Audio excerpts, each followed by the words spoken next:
land of Uz, not Oz, there lived a man named Job, not to be confused with Job Ogan. He was not your ordinary person. He loved God, stayed away from doing anything bad. He also had great possessions. He drove the latest model camel and had 3,000 to choose from. He had the palaces of tents, many flaps, many chambers for his very large family. He had a beautiful wife, 3 gorgeous daughters, 7 handsome sons, and 7,000 sheep, 500 teams of oxen, 500 donkeys, and lots of servants. One day Satan decided to visit God. Hey, devil boy, take a look at my son, Job. Have you ever seen such an honest and good man? I'd be good too if I had all he had. He has a flat screen TV and a Wii with sports edition. What are you talking about? What more could he ask for? If you made his life miserable, he'd curse you and say, bless you. I don't believe it for a second. There is no one as true blue as Job. He is a good guy in every way. He is faithful to me. He is loving to his family and his servants. And he works hard. What more could I ask? You know, I think he's a great guy. But I bet if I make his life miserable, he'll forget you in a heartbeat. Are you kidding? He is my most faithful follower. He is an example to everybody to follow. You won't even like him after I'm finished with him. Come on, let me give Job bad time. See if he remembers you. He'll badmouth you to your face. He won't. I don't believe it. Go ahead and try. Job will be faithful to me. Mark my words. Can I do anything then? Do what you will, but don't hurt him. Well, Satan was dancing a jig over that. He knew he would find a way to get Job to curse him. Job is sitting when a messenger approaches him.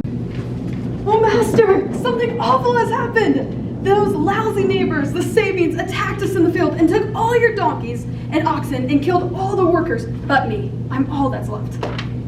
Before Job could speak, another messenger arrives. Oh, Master, Chaldeans came in from the north, south, and west, took all your camels. Cut. Before Job could lift his hand, another messenger arrives. Oh, Master, lightning has hit the sheep and shepherds and fried them all to the crisp. I'm all that's left. While Job is catching his breath, the last messenger arrives. Oh, Master, a tornado wiped through your oldest son's home and killed all your children who were partying. There's no one and nothing left. This was terrible news for Job. He immediately went into mourning. When Jews were sad, they ripped their clothes, men shaved their heads, and then they dumped dust on their heads. Job ripped his robe, shaved his head, and prayed to God. He didn't badmouth God, he didn't blame God, he just said, God's name be ever blessed. Well, Satan went back to visit God, and God said, See? There is Job without his family and possessions. And he's still blessing me. We give you Well, he won't when I make him sick. Once he loses his health, he'll curse you. Just you watch. I'll make him hate the day he was born. Now you be careful. He's a faithful son. Don't you dare kill him. Oh, I won't, but he'll wish he was dead, and he'll blame you forever. So, Satan covered Job in awful sores. They were messy and painful. Music's great. Why do you keep praising God? He made you sick, you will. Curse him. Don't bless him. We've got some good days, and we've got some bad days. But it isn't God's fault. It ain't his fault. And I'm going to keep on loving and praising him. In those days, people believed that if you got sick, God caused it because you did something wrong. So now 3 of Job's friends are coming to see him. good friend Eliphaz. How are you doing? Job, let's talk about how you are doing. I had no idea you looked so awful. I came to support you, good buddy. What did you do to make God do this to you? I have done nothing. I am innocent. You, my friend, are not innocent, or this wouldn't have happened to you. Job, look who's here. It's Bildad. Hi, Eliphaz. Fancy meeting you here. Ew, yuck, Job. You look terrible. I just came by to cheer you up, pal. You really must have wronged God to get into this mess. Why don't you pray and ask God to forgive you? Nice of you to stop by, but you're the one who's wrong. I have done nothing wrong. God be praised.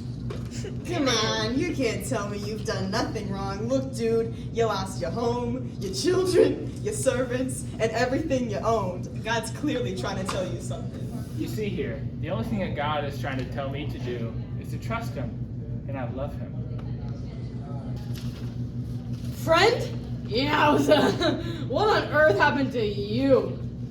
Job, you look like roadkill. I'm just stopping by to pray for you, but God really must be angry at you for something to let this all happen. You were just too vain to admit it. See, God is just telling me to trust Him, and He's my friend. Hey, I don't want God loving me that much. In fact, I don't think I want to stand too close to you when you're lying like that to God. So far, vanity has nothing to do with it. You see, what is with you guys? Can't you get it through your thick heads? Oh no. I have done nothing wrong. I love God, and God cares for me. Just say it again. I don't want God loving me that much, bud. In fact, I don't even think I want to stand that close to you or even this close to you when I think when you're lying to God. Sound friends.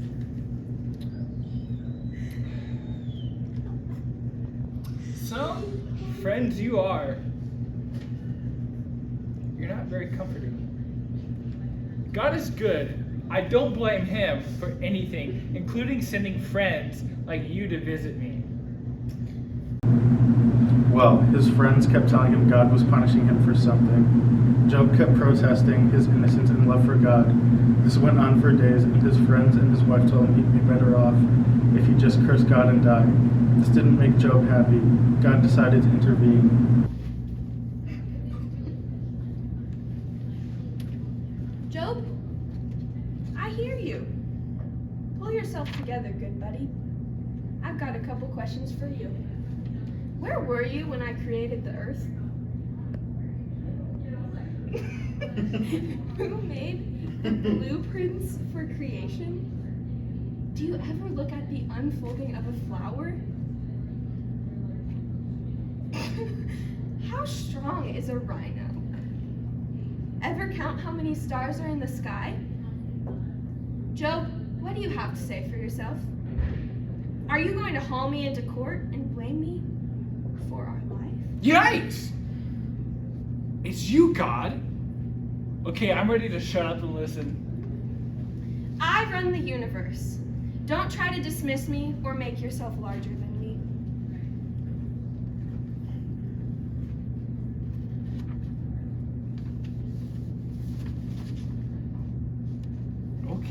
Okay. You know what?